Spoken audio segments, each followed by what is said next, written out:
I am Jonathan Progoff, Director of Dialogue House Associates and the Intensive Journal Program.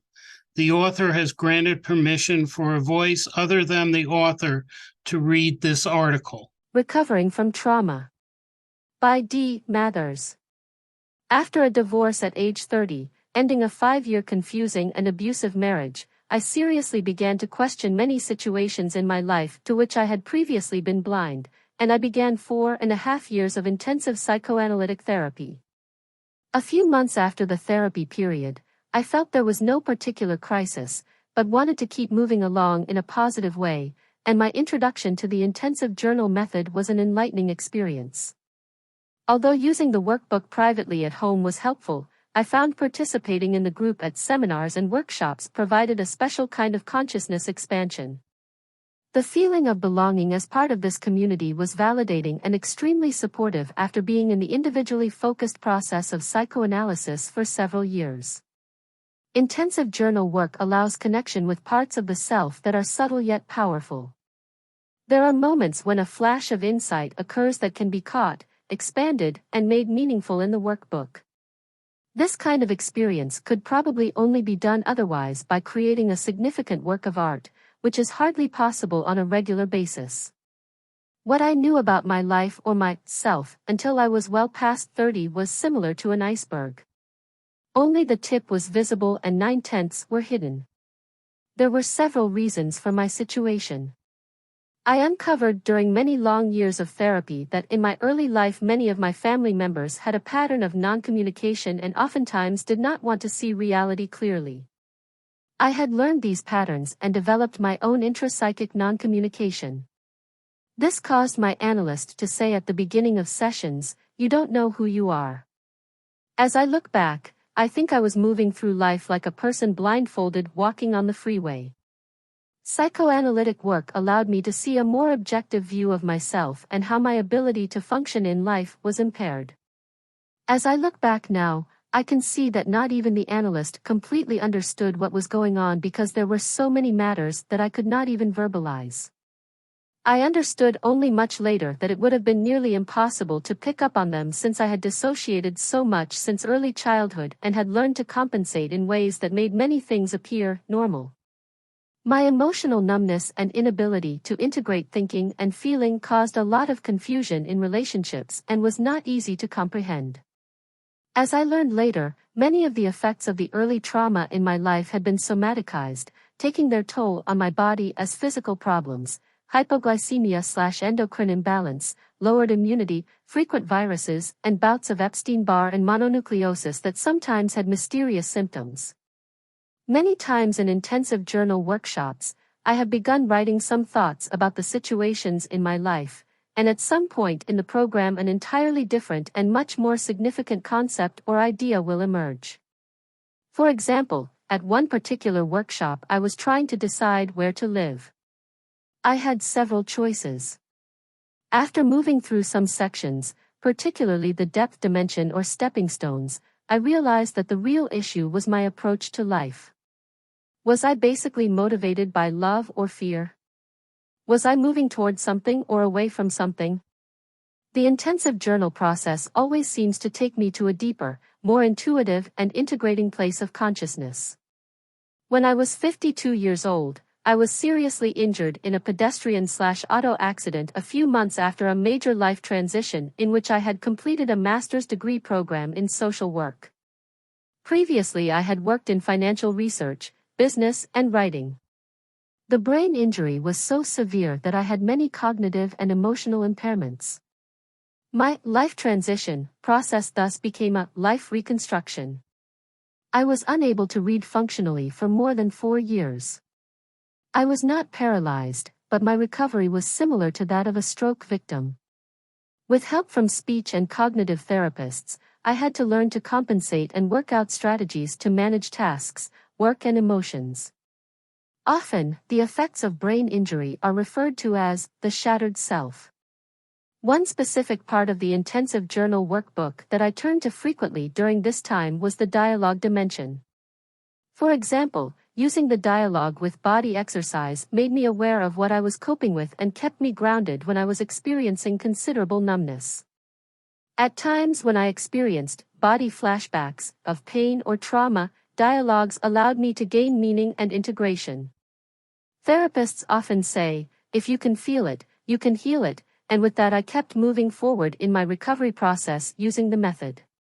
In rehabilitation from brain injury, one generally goes through the process of being unaware, and possibly denying, what is not functioning to acknowledging impairment and understanding what might be done to compensate. As with skilled, intuitive therapy, the intensive journal method aids this process to allow healing at one's own pace. The trauma and pain can emerge consciously in a measured, controlled and safe way. Because I was always in control of what I wrote, I could decide when I wanted to work on a certain issue, and if it became too difficult, I could stop and consider resuming it at a later date. An unexpected part of the post-traumatic stress connection with my brain injury and trauma was uncovering the cumulative effects of much earlier, but hidden, trauma in my life. They became evident because my usual defenses and ways of coping were now no longer available. When a severe trauma occurs, often the trauma file in the psyche is opened and earlier traumas are linked together, creating a feeling that all of life has been trauma. Perspective is lost, and the ability to maintain balance is limited. The intensive journal method helped me gain perspective on my life because the exercises enabled me to look at issues from different angles. The structure of the workbook gave me balance because I was working with many different areas in the context of my entire life, and it gave me a broad scope and solid foundation with which to work. In a psychotherapy session, when the subject of a molestation by a neighbor's grandfather that happened to me at age 3 was brought up, a distinct dissociation effect resulted. The therapist noted that I was describing the situation as if I were talking about someone else. Although I could sense and understand that I was expressing myself in this way, I could not integrate the feeling. Dissociation felt normal to me. I had a sense that something else happened prior to the incident with my neighbor's grandfather, but I could not remember consciously. In looking at past information along with more recent events that I had also ignored, some ideas came together.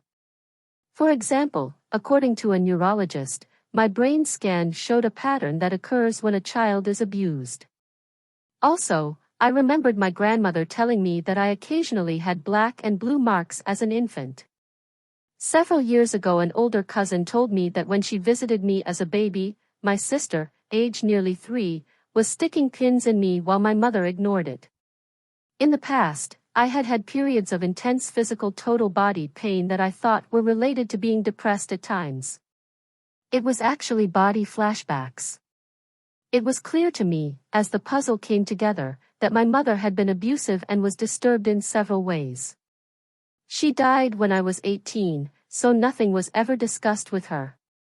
I had always known that my connection with my mother was unusual, but because the whole family system worked around such behavior, some very bizarre actions were accepted. It seemed all right that my mother rarely spoke to me. I really cannot remember a conversation of more than 10 words with her in my life. She would only talk to my sister or others about me. There was a kind of wall, and I realized much later that I could never tell how she was, where she was coming from or how she felt about me. She essentially treated me like an object.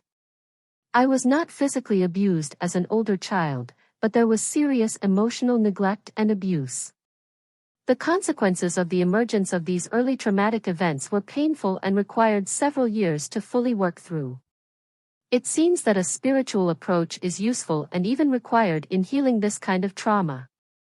The intensive journal method is an example of such a spiritual approach that allows validation of vague, unclear, and confusing memories to emerge often at random as they are triggered by some experience.